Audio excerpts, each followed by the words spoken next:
Mapasok lang na balita, patay ang isang suspect sa pang-hold up matapos makipagbaril sa mga pulis sa Santa Maria, Bulacan.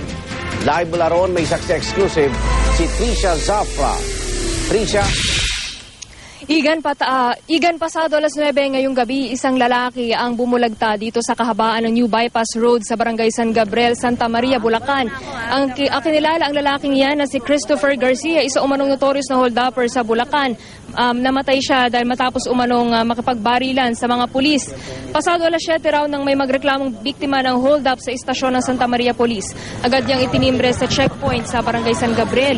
Ilang oras raw ang lumipas, isang motorsiklong sakay ang isang tandem ang humarurot at nilagpasan daw ang checkpoint. Hinabol raw ito ng mga pulis. Pinutukan daw sila ng sakay nito kaya't gumanti rin sila ng putok hanggang sa mapatay ang lalaki. Nakatakas daw ang kasama nito. Isang kalibre 38 baril ang nakuha sa lalaki. Malamang daw na ito rin ang nambiktima sa complainant na nagpunta sa istasyon ng pulis ngayong gabi.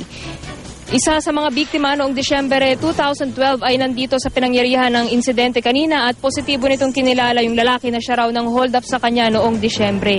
Ayon din sa Santa Maria Police, may standing warrant din daw para sa kasong homicide ang lalaki. Live mula rito sa Santa Maria, Bulacan, ako si Trisha Zafra, ang inyong saksi.